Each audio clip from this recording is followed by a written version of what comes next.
Welcome to A9 TV. ముందుగా headlines చూద్దాం.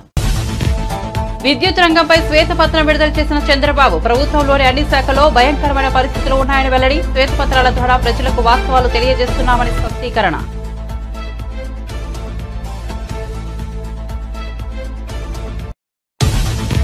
Kalwakurthy lift irrigation పనులను యుద్ధ ప్రాతిపదికన పూర్తి చేయాలని రేవంత్ రెడ్డి సూచన. క్షేత్రస్థాయిలో పరిశీలించి యాక్షన్ ప్లాన్ ను రూపొందించాలన్న రేవంత్ రెడ్డి. గ్రీన్ ఛానల్ ద్వారా నిధుల విడుదలకు సిద్ధమని వెల్లడి.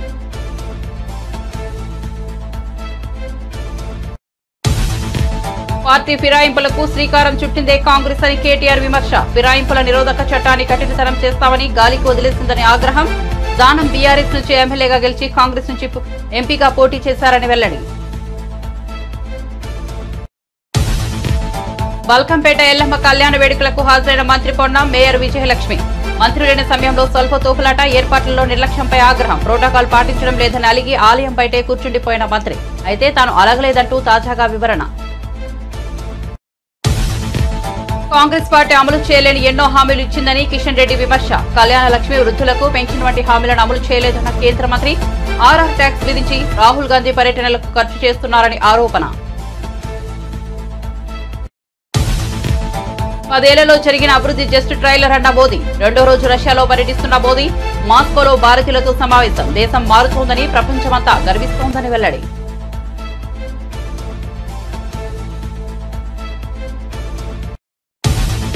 రెండు 2026 నాటికి భోగాపురం ఎయిర్పోర్ట్ పూర్తి చేస్తామన్న కేంద్ర మంత్రి రామ్మోహన్ నాయుడు. ఎల్లుండి భోగాపురం ఎయిర్పోర్ట్ ను సందర్శించనున్న సీఎం చంద్రబాబు. నేడు సీఎం పర్యటన ఏర్పాట్లను పర్యవేక్షించిన కింజరపు రామ్మోహన్ నాయుడు. విజయవాడలో కిడ్నీ రాకెట్ అంశంపై హోంమంత్రి అనిత ఆరా. చర్యలకు ఆదేశం. గుంటూరు కలెక్టర్, ఎస్పీ, విజయవాడ సిపితో ఫోన్. డబ్బు ఆశ చూపి కిడ్నీ కొట్టేసిన ఆసుపత్రిపై చర్యలు తీసుకోవాలని విజయవాడ సిపికి ఆదేశం. వార్త వివరాల్లోకి వెళ్తే ఏపీ ముఖ్యమంత్రి చంద్రబాబు రాష్ట్ర విద్యుత్ రంగంపై శ్వేతపత్రం విడుదల చేశారు. ఈ సందర్భంగా ఆయన మాట్లాడుతూ ప్రజలు గెలవాలి, రాష్ట్రం నిలబడాలి అనే పిలుపునిచ్చామని, ప్రజలు గెలిచి కూటమిని గొప్ప స్థానంలో నిలబెట్టారని కృతజ్ఞతలు తెలియజేశారు. ప్రభుత్వంలోని అన్ని శాఖల్లో భయంకరమైన పరిస్థితులు ఉన్నాయని తెలిపారు. శ్వేతపత్రాల ద్వారా ఆయా శాఖల గురించి ప్రజలందరికీ వాస్తవాలు చెప్పాలన్నదే తమ ప్రయత్నమని చంద్రబాబు స్పష్టం చేశారు. సమర్థవంతమైన పాలన వల్లే పేదలకు మెరుగైన ప్రయోజనాలు అందుతాయని, బాధ్యత లేని పరిపాలన వల్ల అనేక కష్టాలు ఎదురవుతాయని వివరించారు. గత ప్రభుత్వం ఎంత నష్టం చేసిందో ప్రజలకు చెబుతున్నామని అన్నారు. చూస్తే మొత్తం 1,29,503 కోట్ల రూపాయలు. ఇంకొక పక్క 25 ఏళ్ళు అయితే 62,000 కోట్లు. ఇంకొక పక్క ఇన్వెస్టర్స్ కాన్ఫిడెన్స్ మొత్తం పోయింది. ఇప్పుడు ఏం చేయాలి? మొత్తం లేనిపోని అగ్రిమెంట్లు చేసి కూర్చున్నారు. ఇవన్నీ ఇప్పుడు మళ్ళీ ఎట్లా హ్యాండిల్ చేయాల్సిన అవసరం ఉంది. ఇప్పటి నుంచి సీరియస్గా ఆలోచిస్తున్నాం. పవర్ కట్స్ లేకుండా క్వాలిటీ పవర్ ఎట్టివ్వాలి, రిలయబుల్ ఎట్టివ్వాలి, అఫోర్డబుల్ రేట్స్ ఎట్ రావాలి. అదే సమయంలో ఎనర్జీ సెక్టర్ కూడా ర్యాపిడ్గా ట్రాన్స్ఫార్మ్ అవుతా ఉంది. చాలా మార్పులు చేర్పులు వస్తున్నాయి, ఊహించిన పరిణామాలు వస్తున్నాయి. ఇవన్నీ కూడా అధ్యయనం చేసుకుని ఏదైతే ఒకప్పుడు 1.0 నేనే పవర్ సెక్టర్ రిఫార్మ్ తీసుకొచ్చాం, సెకండ్ పవర్ సెక్టర్ రిఫార్మ్స్ 2.0 తీసుకొచ్చాం. ఇప్పుడు 3.0 పవర్ సెక్టర్ రిఫార్మ్స్ ఎట్లా ట్రాన్స్ఫార్మ్ చేయాలనో, ఈ సెక్టర్ని ఎట్లా రివైవ్ చేయాలి, రీస్ట్రక్చర్ చేయాలి, రీబిల్డ్ చేయాలి. ఈ మూడు కూడా చేయాల్సిన అవసరం ఉంది. దానికోసం ఆలోచిస్తున్నాం. ఇది బిగ్గెస్ట్ ఎక్సర్సైజ్. నేను అందుకే చాలాసార్లు మీకు చెప్పాను, నా లైఫ్లో ఇలాంటి వ్యవస్థలు విధ్వంసమైన సందర్భం ఎప్పుడూ చూడలేదు. 4వసారి నేను ముఖ్యమంత్రి. 4వసారి ముఖ్యమంత్రి అయిన తర్వాత ఈ సెక్టరే ఒక ఎగ్జాంపుల్. 2014లో 22.5 మిలియన్ యూనిట్లు కరెంటు కొరత ఉంది. దాన్ని 3 నెలలు అధిగమించాను. అక్కడి నుంచి రిఫార్మ్ తీసుకొచ్చి రేట్లు పెంచకుండా నాణ్యమైన కరెంట్ ఇచ్చాం. అంత మునుపు 94-95 దేశమంతా ఉంది ఆ సమస్య, నాకు ఒక్కడికే కాదు. అప్పుడే పవర్ సెక్టర్ రిఫార్మ్స్ తీసుకొచ్చాం. 2004 కంతా పవర్ సర్ప్లస్ అచీవ్ చేశాం. ఈరోజు పరిస్థితి ఏంటంటే అప్పులు కట్టాలి, మళ్ళీ ఈ వ్యవస్థను ఘాట్లో పెట్టాలి, మళ్ళీ పేదవాళ్ళ ప్రజలకు ఏదైతే హామీ ఇచ్చామో ఆ రిఫార్మ్ తీసుకొచ్చి భారం లేకుండా చేయాల్సిన బాధ్యత ఉంది.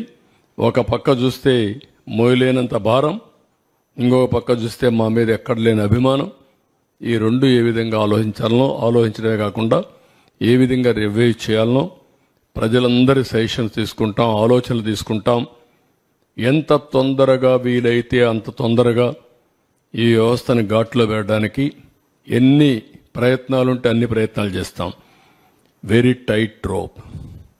ఒక పక్క ఇన్వెస్టర్స్ అన్నీ నేను క్యాన్సిల్ చేస్తే వాళ్ళు కోర్టు పోయి మళ్ళా తీసుకొస్తే ఇప్పుడు నేను కరెంటు వాడకుండా మళ్ళా వాళ్లకు నేను ఫిక్స్డ్ ఛార్జెస్ పే చేయాల్సి వస్తుంది. అవి ఏమున్నాయి, అగ్రిమెంట్ సెట్ చేశారు. ఇవన్నీ కూడా ఎగ్జామిన్ చేసి ఇంకా డెప్త్కు పోవాల్సిన అవసరం ఉంది. ప్రైమరీగా నేను ఇస్తానన్న వైట్ పేపర్స్లో ఇది ఒక ముఖ్యమైన వైట్ పేపర్. ఇది వైటల్ కూడా. పవర్ సెక్టర్ అనేది చాలా ముఖ్యం. ఎందుకంటే ఇంకా రాబోయే రోజుల్లో ఆల్ వెహికల్స్ అన్నీ కూడా ఎలక్ట్రికల్ వెహికల్స్ వచ్చేస్తాయి. ఎవ్రీవేర్ సోలార్ విండ్ వస్తుంది. ఇంకా మనం ముందుకు పోతే హైబ్రిడ్ మోడల్లో కానీ తయారు చేసుకోగలిగితే టోటల్గా కాస్ట్ కూడా తగ్గించే అవకాశం వస్తుంది.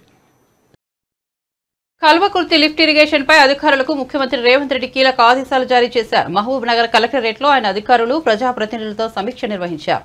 ఈ సందర్భంగా మాట్లాడుతూ కల్వకుర్తి లిఫ్ట్ ఇరిగేషన్ పనులను యుద్ధ ప్రాతిపదికన పూర్తి చేయాలని సూచించారు. క్షేత్రస్థాయిలో పరిశీలించి యాక్షన్ ప్లాన్ రూపొందించాలన్నారు. గ్రీన్ ఛానల్ ద్వారా నిధుల విడుదలకు ప్రభుత్వం సిద్ధంగా ఉందని తెలిపారు. ప్రతి నెలా ప్రాజెక్టు పనుల్లో పురోగతిపై సమీక్ష నిర్వహించాలన్నారు. విజయవాడలోని ఓ ప్రైవేట్ ఆసుపత్రిలో కిడ్నీ రాకెట్ అంశంపై హోంమంత్రి అనిత ఆగ్రహం వ్యక్తం చేశారు. ఆ విషయంపై ఆరా తీసిన మంత్రి గుంటూరు కలెక్టర్, ఎస్పీ, విజయవాడ సిపితో ఫోన్లో మాట్లాడారు. డబ్బు ఆశ చూపి కిడ్నీ కొట్టేసిన ఆసుపత్రిపై చర్యలు తీసుకోవాలని విజయవాడ సిపిని ఆదేశించారు. ఇలాంటి ఘటనలపై నిఘా పెట్టాలని, పునరావృతం కాకుండా చూడాలని కోరారు. బాధితుడు గార్లపాటి మధుబాబు ఫిర్యాదుపై హోంమంత్రి ఆదేశాలతో పోలీసులు విచారణ చేపట్టారు. తెలంగాణ ముఖ్యమంత్రి రేవంత్ రెడ్డి బీఆర్ఎస్ ఎమ్మెల్యేల ఇళ్లకు వెళ్లి మరీ కాంగ్రెస్ కండువాలు కప్పుతున్నారని బీఆర్ఎస్ వర్కింగ్ ప్రెసిడెంట్ కేటీఆర్ విమర్శించారు. పార్టీ ఫిరాయింపులపై మాజీ మంత్రి హరీష్ రావు, ఎంపీలు సురేష్ రెడ్డి, దీవకొండ దామోదర్రావు, వద్దిరాజు రవిచంద్రతో కలిసి కేటీఆర్ ఢిల్లీలో మీడియాతో మాట్లాడారు. పార్టీ ఫిరాయింపులకు శ్రీకారం చుట్టిందే కాంగ్రెస్ అన్నారు. ఫిరాయింపుల నిరోధక చట్టం మరింత కఠినతరం చేస్తామన్న కాంగ్రెస్ దానిని గాలికి వదిలేసి ద్వంద్వ ప్రమాణాలు పాటిస్తోందని విమర్శించారు. సుప్రీంకోర్టు 3 జడ్జ్ బెంచ్ చెప్పింది, 5 జడ్జిల బెంచ్ కూడా చెప్పింది. ఇవాళ మేము అనేది ఏంటంటే ఆయారాం గయారాం నుండి పోచారం దాకా వచ్చింది కథ. మరి ఇంకా తెలంగాణ ప్రజలు తేల్చాలి ఇప్పుడు. ఎందుకంటే మీరు చేయలేదా అని అడిగారు కృష్ణారావు గారు. నేనేం చెప్పాను ఆయనకి, విలీనానికి పార్టీ ఫిరాయింపుకి తేడా మనం తెలుసుకోవాలి. విలీనం అంటే 3/2 మంది కనుక ఒప్పుకుంటే అది విలీనం, అది చట్టబద్ధం, దానిలో ఎవరైనా చేయలేరు. కానీ నేను అనేది ఏంటంటే ఇప్పుడు ఇక్కడ జరుగుతున్నది ఏంటి, 38 మంది ఎమ్మెల్యేలు, 7 ఎమ్మెల్యేలు ఎవరి పార్టీకి వారు ఎప్పటికప్పుడు మారారు. అందులో ఒక ఆయన మా పార్టీ టికెట్ మీద ఎమ్మెల్యేగా గెలిచి ఇవాళ ఎంపీగా పోటీ చేశారు కాంగ్రెస్ టికెట్ నుంచి. కాబట్టి ఇంతకంటే ఓపెన్ అండ్ షట్ కేసు ఏమి ఉండదు. తెలంగాణ ముఖ్యమంత్రి గారి మనసులో ఏమున్నా, రాహుల్ గాంధీ గారు ఎన్ని ఆశీర్వాదాలు ఇచ్చినా వాస్తవం ఏంటంటే ఇది చట్టసమ్మతం కాదు, చట్టబద్ధం కాదు, రాజ్యాంగబద్ధం అంతకంటే కాదు. కాబట్టి మేము ఢిల్లీలోనే కొట్లాడతాం. ఏ రాహుల్ గాంధీ గారు అయితే రాజ్యాంగాన్ని పట్టుకుని పోజులు కొడతారో ఆయనకు కూడా రాజ్యాంగం కాపీ పంపిస్తాం. పంపించి ఆయన కూడా చెప్తాం, చదువుకోండి బాబు అప్పుడప్పుడు. నేను అనట్లేదు రాజ్యాంగబద్ధం కాకపోతే తెలుసుకోండి. 10th షెడ్యూల్ చదవండి, 10th షెడ్యూల్ చదవండి.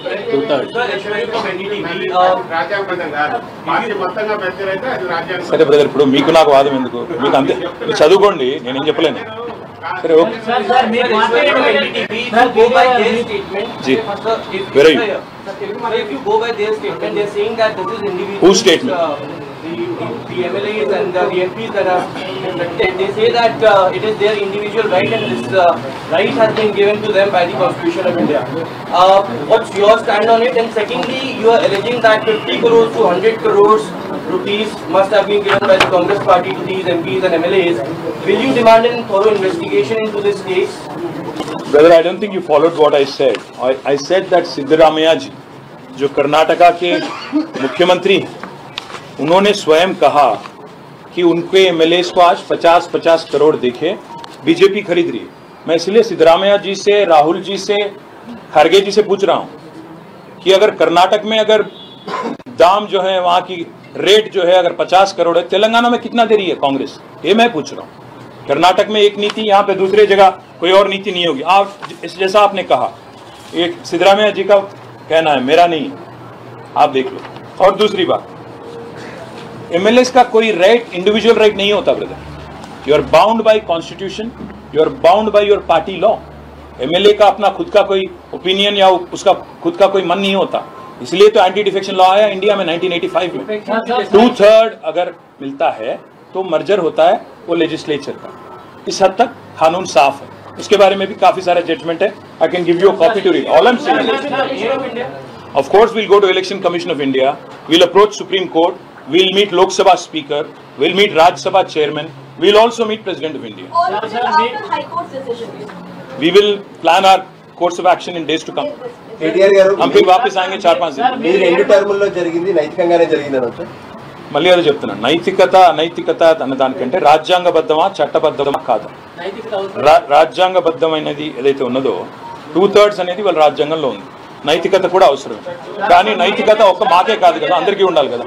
రేవంత్ రెడ్డి గారు రాళ్లతో కొట్టి చంపమన్నారు కదా ఎవరైనా పార్టీ ఎమ్మెల్యేలు మారితే, మరి వాళ్ళ గురించి మేము అదే అడుగుతున్నాం, ఏ రాళ్లతో కొట్టి చంపాలని అడుగుతున్నాం. Thank you. బల్కంపేట ఎల్లమ్మ కళ్యాణ మహోత్సవంలో తాను అలకబూనలేదని మంత్రి పొన్నం ప్రభాకర్ స్పష్టం చేశారు. ఆలయానికి వచ్చిన మంత్రికి స్వాగతం పలికే సమయంలో తోపులాట జరిగింది. అదే సమయంలో మంత్రితో పాటు మేయర్ విజయలక్ష్మి సైతం ఉన్నారు. తోపులాటలో మేయర్ కింద పడిపోయే పరిస్థితి నెలకొందని, మహిళలకు సైతం ఇబ్బంది కలిగిందని మంత్రి తెలిపారు. పోలీసు అధికారులు దురుసుగా ప్రవర్తించారని, ఓ గర్భిణీ జర్నలిస్ట్ ఫిర్యాదు చేసిందని, అందుకే అధికారులతో సమీక్షించడానికి, పరిస్థితిని చక్కదిద్దడానికి బయట కూర్చున్నామని మంత్రి పొన్నం వివరించారు. ఇలాంటి ఘటనలు పునరావృతం కాకుండా చర్యలు తీసుకుంటామన్నారు. తల్లి భక్తుల్ని గౌడును కౌడున్య గోత్రము అమ్మవారి కళ్యాణం చాలా ఘనంగా జరగాలని మా గౌరవ ముఖ్యమంత్రి గారి నాయకత్వంలో అన్ని ఏర్పాట్లు చేసినాం. ఇక్కడికి నేను మేయర్ గారు వచ్చిన తర్వాత కొంత సామాన్యంగా మహిళలు వాళ్ళంతా ఇబ్బంది పడి కింద పడే పరిస్థితులల్లో పరిస్థితిని చక్కదిద్దడానికి అక్కడ కూర్చున్నా. మీడియా దృష్టిలో అది అలిగినైతే నేనేం చేయలేము. మేము అమ్మవారి భక్తులము, మేము ఇక్కడ అధికార హోదాతోటి కాదు. సో భక్తులుగా ఎక్కడ కూడా అటువంటి అంశం గురించి కాదు, కానీ ఒక సంఘటన ఎక్కడ ఒక ఐపీఎస్ అధికారి ఉండాలి, ఒక ఏర్పాట్లు సమీక్షించాలి. ఇది అనేక రివ్యూలో చెప్పినాం. ఖచ్చితంగా అక్కడ ఉండేటువంటి మేనేజ్మెంట్ లోపం జరిగింది. దానికి సంబంధించి నేను గౌరవ ముఖ్యమంత్రి గారు కూడా దాని మీద ఆరాధిస్తూ ఉన్నారు. సిపి గారికి డీజీపీ గారు కూడా చెప్పినాం. ఇది సాక్షాత్ మేయర్ గారు కింద పడే పరిస్థితిని వేరే మహిళలకు కూడా ఇబ్బంది అయింది. కొంత జర్నలిస్టు కూడా గర్భిణి ఎవరు ఇబ్బంది పడ్డటువంటి పరిస్థితి, అంతే తప్ప వాళ్ళ కన్సర్న్ తప్ప మేము ఇక్కడ భక్తులుగా అటువంటి అనవసరపు వార్త దయచేసి బంద్ చేయండి. అది తప్పేమున్నది, బరాబర్ కాదు. లేడీస్ కింద పడుతుంటే నేను సీరియస్ కావద్దా, చూస్తూ ఊరుకోవాలా? ఆడవాళ్ళు జర్నలిస్టు, ఒక గర్భిణీ జర్నలిస్టు, నేను గర్భిణి అంటే కూడా ఒక పోలీసు దురుసుగా ప్రవర్తించిన చెప్తుంటే నేను సీరియస్ కావాల్సిన అవసరం నాకు బాధ్యత లేదా? ఈ ఏర్పాట్లను పర్యవేక్షణ నువ్వేనమ్మా? ఏర్పాట్లను పర్యవేక్షణ ఉందా? తెలుసు కదా, మీరు చూసారు కదా, మీరు మాట్లాడింది కదా. ఏర్పాట్లను పర్యవేక్షించినటువంటి జిల్లా ఇన్ఛార్జ్ మంత్రిగా గౌరవ ముఖ్యమంత్రి గారి ఆదేశం మేరకు అన్ని కార్యక్రమాలు సవ్యంగా జరగాలి. కొద్దిగా ఇబ్బంది అయినప్పుడు నేను మేయర్ గారు ఆడ కూర్చొని దాన్ని సరిదిద్దడానికి, పరిస్థితుల్ని కంట్రోల్ చేయడానికి చేసాం తప్ప రాంగ్ ఇంటరప్షన్ ఇవ్వకండి. మేము అమ్మవారి భక్తుని దీన్ని చూసుకొని భవిష్యత్తులో నేను గౌరవ ముఖ్యమంత్రి గారు ఆదేశించినారు. సీరియస్గా పోలీసులు తప్పకుండా శాంతి భద్రతల పని, దేవాదాయ శాఖ ఏర్పాట్ల పని, మిగతా శాఖలన్నీ సక్రమంగా జరగాలని కోరుకుంటా ఉన్నాం. కళ్యాణం చాలా వైభవంగా అయింది. మేము అనుకున్న ప్రకారంగానే అయింది. కొంచెం అన్న చెప్పినట్టు కొంచెం ఇబ్బందులు ఎక్కడైతే, అది కూడా మేము ప్రజలకు ఇబ్బంది కాకూడదనేసి అక్కడే కార్ దిగి రావడం జరిగింది. అండ్ మహిళలకి ఎస్పెషల్లీ మీరు రిపోర్టర్ కంప్లైంట్ చేస్తేనే మేము కూడా అక్కడ కూర్చుని వేరే మహిళల్ని కూడా అంటే సాఫీగా వాళ్ళు రావాలని పోలీస్కి ఇన్స్ట్రక్షన్స్ ఇవ్వడమే జరిగింది. కానీ ఏ విధంగా కూడా అలగడం అంటే అమ్మవారి దగ్గర మేము ఎందుకు అలగాల? మా గవర్నమెంట్లో మేము అలుగుతే ఇది ఎక్కడ ఇది న్యాయము? అందుకే మేమేమి అంటే ఇబ్బంది కాదు, ఒక్కసారి తోచులాట అదైంది. అదే ఇప్పుడు మినిస్టర్ గారు చెప్పినట్టు ఒక ఐపీఎస్ ఆఫీసర్ అక్కడ ఉండే, ఎందుకంటే మేము పదే కూడా మేము మీకు తెలుసు సమీక్ష సమావేశాలు నిర్వహిస్తూనే వచ్చాము. వచ్చినప్పుడు ఒక మినిస్టర్ గారు వచ్చినప్పుడు అందరు భక్తులకి ఏ ఇబ్బంది కలగకుండా మేము ఆదేశాలు ఇవ్వడం జరిగింది. జరిగినాక కూడా ఇట్లా సంఘటన అవ్వగానే మాకు కొంచెం బాధాకరం అనిపించింది. భవిష్యత్తులో జరగకుండా చూస్తాం. ఇలా జరిగిన సంఘటన దురదృష్టకరం. దానికి మేము ఎవరు అడగడం కాదు, బాధ్యులంగా సమీక్ష చేయడానికి అక్కడ ఉన్నాం. మహిళలకు ఇబ్బంది కలిగింది. అధికారంలోకి వచ్చాక మహిళలకు ప్రతి నెల 2,500 ఇస్తామని కాంగ్రెస్ చెప్పిందని, ఈ లెక్కన రేవంత్ రెడ్డి ప్రభుత్వం ప్రతి మహిళకు 20,000 బాకీ పడ్డారని కేంద్ర మంత్రి కిషన్ రెడ్డి అన్నారు. హైదరాబాద్ లోని ధర్నా చౌక్ వద్ద బీజేపీ మహిళా మోర్చా ఆధ్వర్యంలో నిర్వహించిన ధర్నాలో ఆయన పాల్గొన్నారు. ఈ సందర్భంగా మాట్లాడుతూ కాంగ్రెస్ పార్టీ అమలు చేయలేని ఎన్నో హామీలు ఇచ్చిందని విమర్శించారు. వృద్ధులకు 4000 పెన్షన్ ఎప్పటి నుంచి ఇస్తారో చెప్పాలని నిలదీశారు.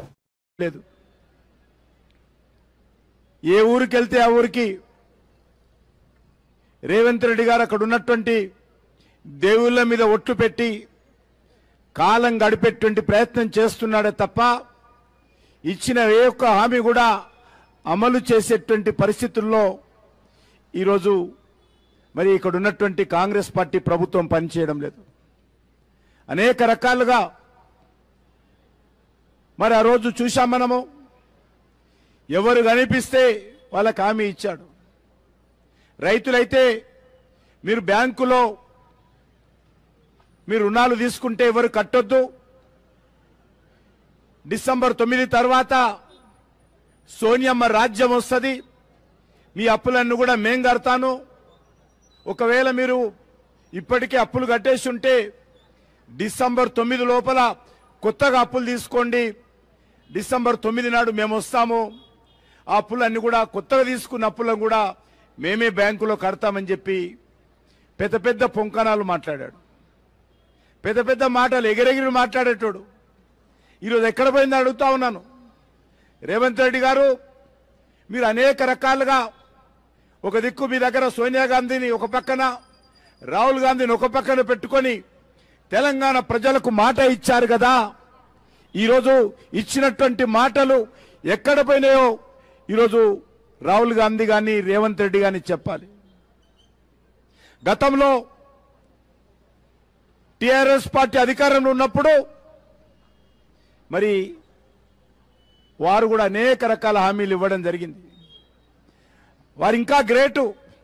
5 సంవత్సరాల పాటు టిఆర్ఎస్ ప్రభుత్వంలో ఒక్క మహిళా మంత్రి లేకుండా ప్రభుత్వాన్ని నడిపినటువంటి మహాగణుడు కేసీఆర్ గారు. ప్రపంచంలో ఏ రాష్ట్రంలో ఏ దేశంలో కూడా మహిళా మంత్రి లేనటువంటి ప్రభుత్వము ఎవరు నడపలేదు. బంగారు తెలంగాణలో మన కేసీఆర్ గారికి మాత్రమే ఆ గొప్ప ఖ్యాతి దక్కింది మహిళా మంత్రి లేకుండా. 50% మహిళా జనాభా ఉన్నటువంటి ఈ రాష్ట్రంలో కనీసం మహిళా మంత్రి లేకుండా నడిపినటువంటి మహానుభావుడు కేసీఆర్ గారు.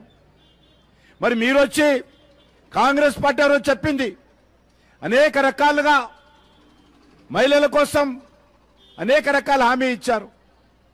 ప్రతి మహిళకు 2500 రూపాయలు ప్రతి నెలకి ఇస్తానని చెప్పాడు.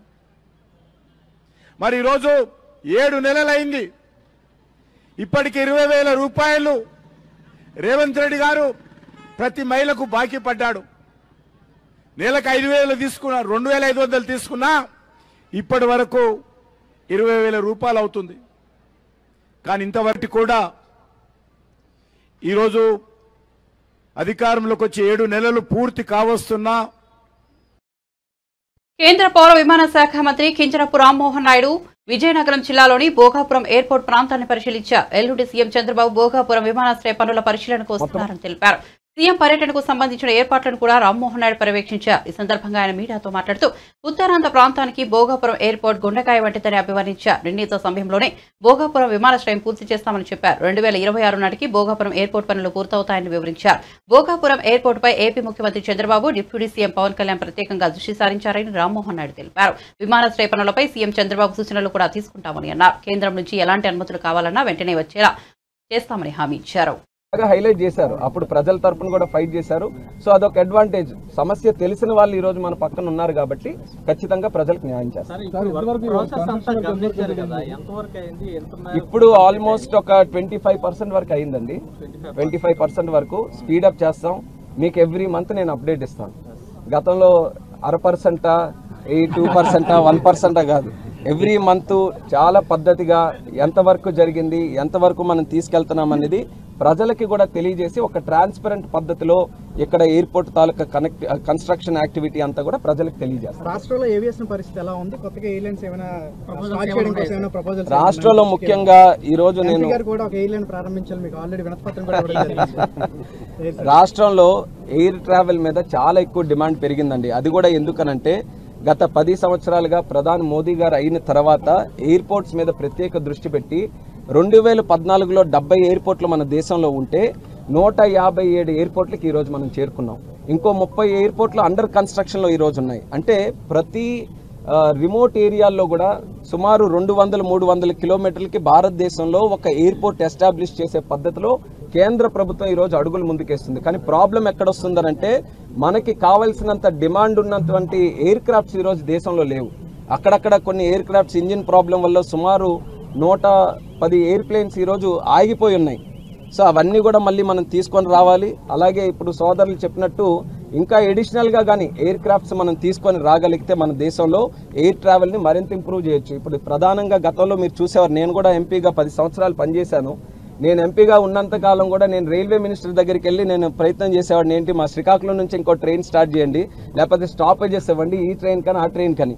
ఇప్పుడు నేను మంత్రి అయిన తర్వాత చూస్తున్నాను, మాకు స్పీకర్ దగ్గర నుంచి ఓం బిర్లా గారి దగ్గర నుంచి 545 మంది ఎంపీలు ఎవరైతే ఉన్నారో అందరూ కూడా అపాయింట్మెంట్లు తీసుకొని వస్తున్నారు. మాకు ఎయిర్పోర్ట్ కావాలండి, లేకపోతే మాకు కొత్త ఫ్లైట్ కావాలండి, మాకు ఢిల్లీకి కానీ వారణాసికి కానీ లేకపోతే చెన్నైకి కానీ ఇలా కనెక్టివిటీ కావాలి. అంటే ఒక రైల్వేస్ దగ్గర నుంచి ప్రధాన ట్రావెల్ మోడ్ నుంచి ఈరోజు ఎయిర్వేస్కి ఏ రకంగా మూవ్ అయ్యామనేది ఒక ఇండికేషన్. అది అందరికీ కూడా అలవాటు అయిపోయింది. ఇప్పుడు ఎయిర్ ట్రావెల్ కూడా అందరూ కూడా చాలా ఈజీగా కన్సిడర్ చేస్తున్నారు. ఫ్లైట్ టికెట్స్ ఫోన్లోనే తీసుకొని ఇమీడియట్గా ట్రావెల్ చేయగలుగుతున్నారు. కాబట్టి నా వంతుగా నేను చేసే ప్రయత్నం ఏంటంటే అడిషనల్గా ఎయిర్ క్రాఫ్ట్స్ కానీ ఎయిర్లైన్స్ వాళ్ళని మన దేశానికి మన కంట్రీలో కూడా డెవలప్ చేసుకొని ఎక్కడైతే కనెక్టివిటీ ఎక్కువ కావాలని డిమాండ్స్ ఉన్నాయో వాటి మీద ప్రత్యేక దృష్టి పెట్టాలని నేను కూడా ఆలోచిస్తున్నాను. లాస్ట్ చేద్దాం.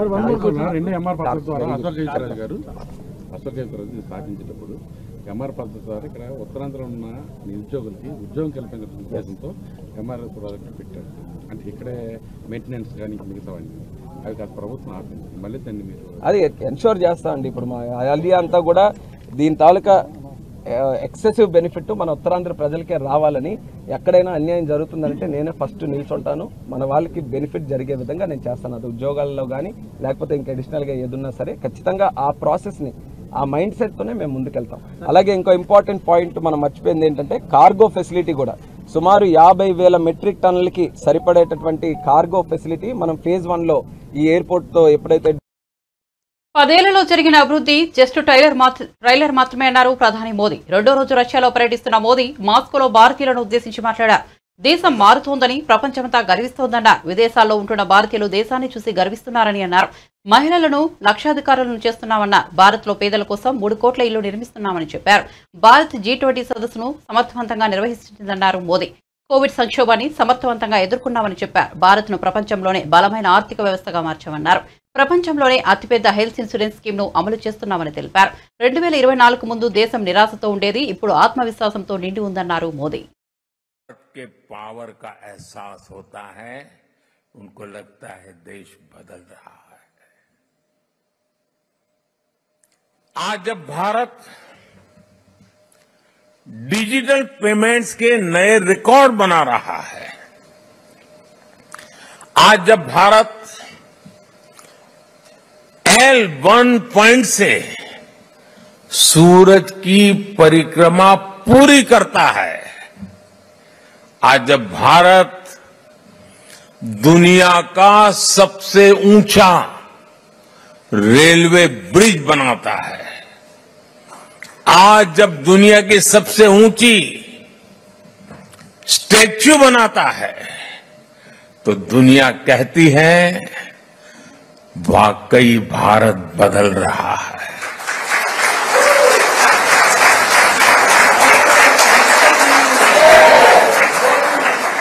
और भारत कैसे बदल रहा है?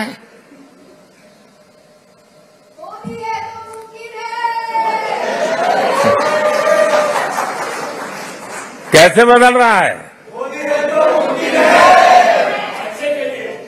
भारत बदल रहा है क्योंकि भारत अपने 140 करोड़ नागरिकों के सामर्थ्य पर भरोसा करता है.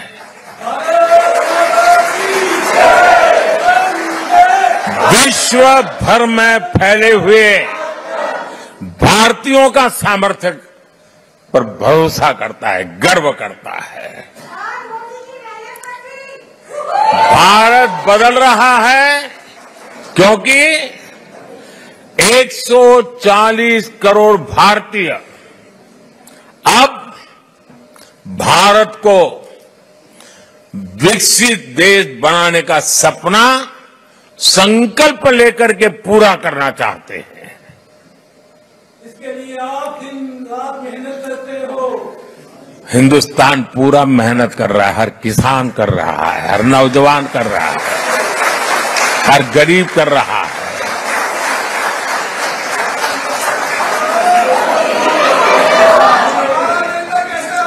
आज दुनिया के अलग हिस्सों में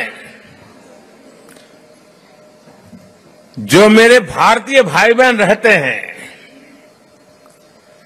आप सभी भारतीय अपनी मां బులెటిన్ ముగించే ముందు హెడ్లైన్స్ మరోసారి చూద్దాం. విద్యుత్ రంగంపై శ్వేతపత్రం విడుదల చేసిన చంద్రబాబు ప్రభుత్వంలోని అన్ని శాఖల్లో భయంకరమైన పరిస్థితులు ఉన్నాయని వెల్లడి. శ్వేతపత్రాల ద్వారా ప్రజలకు వాస్తవాలు తెలియజేస్తున్నామని స్పష్టీకరణ.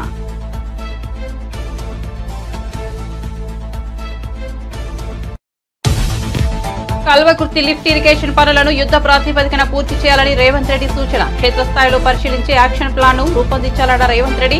గ్రీన్ ఛానల్ ద్వారా నిధుల విడుదలకు సిద్దమని వెల్లడి.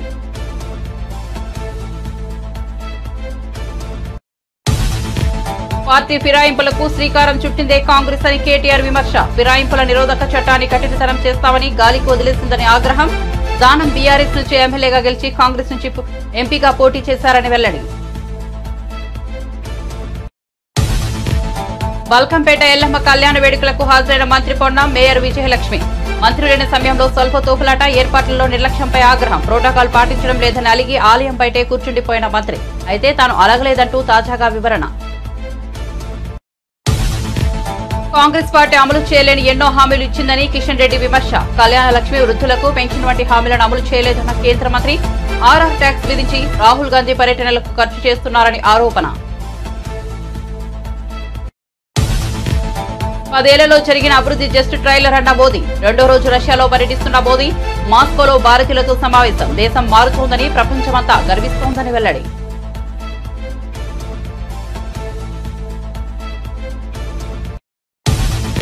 రెండు 2026 నాటికి భోగాపురం ఎయిర్పోర్ట్ పూర్తి చేస్తామన్న కేంద్ర మంత్రి రామ్మోహన్ నాయుడు. ఎల్లుండి భోగాపురం ఎయిర్పోర్ట్ ను సందర్శించనున్న సీఎం చంద్రబాబు. నేడు సీఎం పర్యటన ఏర్పాట్లను పర్యవేక్షించిన కింజరపు రామ్మోహన్ నాయుడు.